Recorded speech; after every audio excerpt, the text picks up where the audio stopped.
Hello. So if you're on this webpage, chances are you're interested in coming to join us on the 26th of November for our social.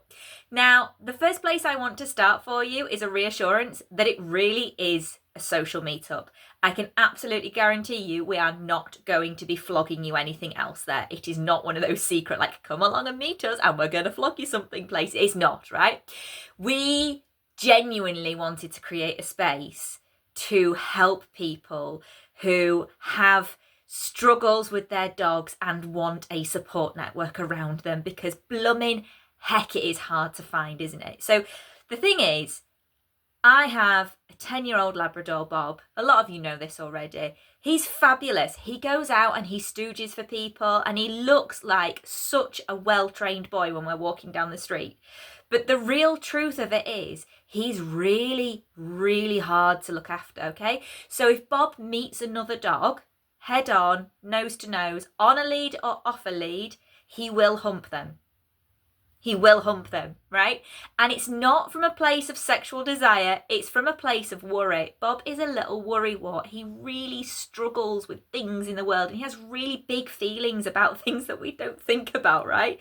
He really struggles with car doors outside. They really stress him out. He struggles meeting new dogs. He spends his life in pain, and that makes me so sad, so guilty. I carry a lot of guilt for the way that I have looked after him and I've cared for him and the knowledge that I have now, and it's forever changing and forever developing. And the thing is, I know from my personal experience that having people near you who get it, who understand how hard it is to walk your dog, who understand how hard it is to live with your dog, who understand how hard it is to make decisions about your dog. Like, as I'm talking to you right now, there are big whiz bangs going on outside. It's fireworks. You can tell by the dodgy lighting that it's dark, right? But there's big fireworks going on. And he could say to me, well, Rach, I can't hear Bob barking. Therefore, he's doing well, isn't he? The reason Bob isn't barking right now at the fireworks, honestly, is because he's sedated. And the decision to do that was so hard. And the first time I gave him that sedation, Friday night last week, I nearly cried afterwards. Like, the thought that I had just put my dog to sleep, to like opt out of the world, to drug him and to change his, you can hear that it's building up in me. Like, it is such a big deal. And after I did that, I had to message some of my closest friends who are incredible and have been with me on this journey that I'm on with Bob. And the reassurance I got back from them was exactly what I needed, because they didn't just placiate me. They weren't just like my family members who were like, oh yeah, that was hard. Oh yeah, oh well, at least he'll be okay.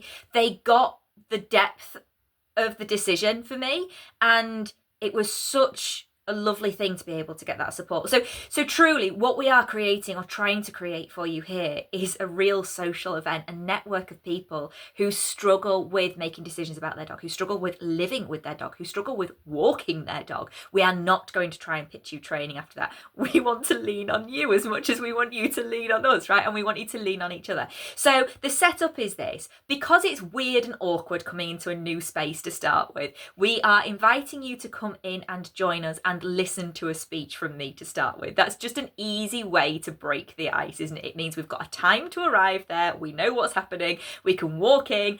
I will be standing there waving at you. Lauren will be there as well. We are really both looking forward to meeting you. You will have a place to sit. You can get yourself a drink, sit down, and I will yammer on for a bit. And really what I'd like to do with you is share my story about me and Bob, how he grew up, how he developed, things that I've learned along the way. You'll find out some really amazing things about us too. Things like I used to train balanced. I used to, when I very first got him, I used to tug on his lead to stop him walking, right?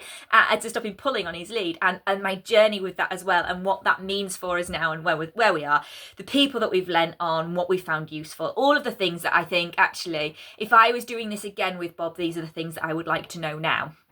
just to try and help and support you and give you a little bit more of a knowledge base and a kind of like a springboard to jump from.